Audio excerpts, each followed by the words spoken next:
नमस्कार दोस्तों, एक बार पुनः आप सभी का आपके अपने चैनल शिव कोचिंग क्लासेस पर स्वागत है। दोस्तों, जैसा कि आपको पता होगा चैप्टर 5 अर्थात मैं सतह रसायन में कुछ वीडियो अपलोड कर दिया है। दोस्तों, अधिशोषण क्या होता है और अधिशोषण के प्रकार के बारे में मैंने आपको बताया। तो दोस्तों, आज की इस वीडियो में हम चर्चा करने वाले हैं ठोस द्वारा गैस के अधिशोषण को प्रभावित करने वाले कारक। मतलब दोस्तों, ठोसों पर जो गैस का अधिशोषण होता है तो उस पर ठोस किस प्रकार से गैसों को प्रभावित करता है उसके बारे में अपन चर्चा करेंगे। दोस्तों, वीडियो को अंत तक देखें। वीडियो छोटा रहेगा लेकिन इंटरेस्टेड मजेदार है दोस्तों, और अच्छा लगे तो लाइक करके जाइएगा और दोस्तों और आप लोगों अपने दोस्तों के साथ शेयर करिएगा। नए चैनल को सब्सक्राइब कर बेल आइकन भी प्रेस कर लीजिएगा। चलिए दोस्तों, तो शुरू करते हैं। तो पहला प्रभावित करने वाला कारक है अधिशोष की प्रकृति। अधिशोष से क्या होता है दोस्तों और अधिशोषक क्या होता है, ये चीजें मैंने बताया लेकिन फिर भी आज बता रहा हूं। जैसे अधिशोषण हो रहा है, अधिशोषण में क्या होता है दोस्तों कि जैसे मैं बता दूं, यहां पर थोड़ा समझिएगा। आपके पास एक ठोस पदार्थ है, इसके सतह पर कुछ पदार्थ आकर जम गया। क्या हो गया? जम गया, मतलब एकत्रित हो गया।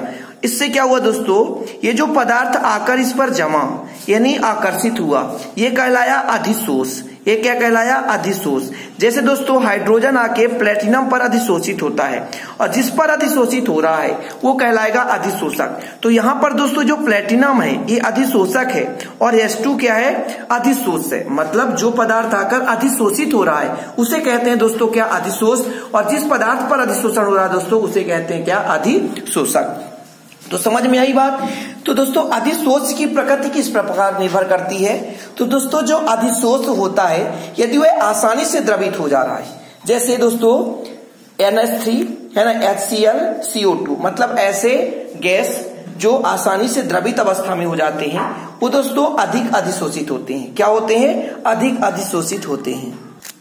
जबकि दोस्तों ऐसे गैस जैसे H2O2 और N2 जो आसानी से द्रवित नहीं होते उनकी दोस्तों अवशोषण की क्षमता कम होती है, मतलब वो ठोस पदार्थ पर कम मात्रा में अवशोषित होती है। तो दोस्तों ये प्रकृति का मतलब ये हुआ कि ऐसे गैस जो आसानी से द्रवित होते हैं उनका अधिशोषण अधिक होता है और जो आसानी से द्रवित नहीं होते उनका अधिशोषण कम होता है। सिंपल सा।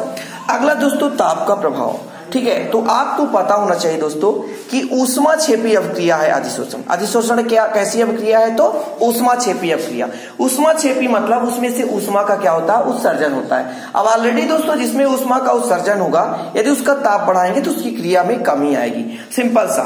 तो दोस्तों अधिशोषण एक ऊष्माक्षेपी क्रिया है, अतः ताप कम करने से अधिशोषण अधिक होगा, किंतु यदि ताप अधिक कर दे तो अधिशोषण क्या होगा? कम होगा। इतना भी आपको याद रखना है। इतना चीजें ही आपको इसमें याद रखना है दोस्तों। अधिशोषण एक ऊष्माक्षेपी क्रिया है, ताप कम करने से अधिशोषण अधिक होता है, जबकि ताप अधिक कर देने से अधिशोषण क्या हो जाता है? कम हो जाता है। इतना ही आपको इसमें से याद करना है। ठीक है। अब अगला दोस्तों दाब का प्रभाव। दाब क्या कहलाता है दोस्तों? एकांक क्षेत्रफल पर आरोपित बल। जैसे दोस्तों मैं यहां पर बता दूं कि आपके पास एक कोई पृष्ठ है, इस पर कितना हम बल लगा रहे हैं, इस पर हम कितना बल लगा रहे हैं उसका वो दाब कहलाएगा। अब बात को समझिए, किसी पृष्ठ पर यदि हम दाब लगाते हैं तो वो जैसे यहाँ पर हमने दाब लगाया तो ये गैस है दोस्तों इसके सतह पर जमने का प्रयास करेगा और जितना ज्यादा हम दाब लगाएंगे उतना अधिक मात्रा में सतह पर क्या हो जाएगा? जम जाएगा। सिंपल सा। तो दोस्तों यदि हम दाब बढ़ा दें तो अधिशोषण में क्या होगी? वृद्धि होगी। सिंपल है। यदि हम दाब बढ़ा दें, यदि हम गैस में दाब बढ़ा दें तो अधिशोषक या अधिशोषण के मान में वृद्धि हो जाती है। मतलब दोस्तों स्थिर ताप पर किसी अधिशोषक पर गैस का अधिशोषण दाब में वृद्धि के साथ साथ बढ़ती है। मतलब दाब में यदि बढ़ाते जाएं तो अधिशोषण क्या हो जाएगा? बढ़ जाएगा। सिंपल है दोस्तों, समझ में आ गया कि यदि हम दाब बढ़ा दें तो अधिशोषण के मान में क्या होती है? वृद्धि होती है। अगला नंबर दोस्तों अधिशोषक की प्रकृति। मतलब जो अधिशोषक यदि ठोस है तो इसकी प्रकृति कैसी होनी चाहिए? तो सिंपल है दोस्तों, आपको पता होना चाहिए। जैसे मान लीजिए चिकना पदार्थ है, उस पर कोई चीज रुक नहीं सकता, वो आसानी से क्या होगा? फिसल जाएगा। लेकिन कोई खुरदुरा पृष्ठ है दोस्तों, उसमें आसानी से कुछ पदार्थ देर तक रह सकते हैं। सिंपल सा बात को समझिए। कहने का मतलब दोस्तों जो चिकना है उस पर आसानी से कोई पदार्थ फिसल सकता है, और लेकिन तो दोस्तों खुरदरा है मतलब कुछ उसमें रिक्त स्थान है तो उसमें कुछ देर तक रह सकता है। इससे क्या निष्कर्ष निकला कि जिस पर खुरदुरा होगा, जिस पर छोटे छोटे क्रिस्टल होंगे, उसमें अधिशोषण अधिक होगा, किंतु जो चिकना होगा, जिसका पृष्ठ समतल होगा, उस पर दोस्तों अधिशोषण का मान कम होगा।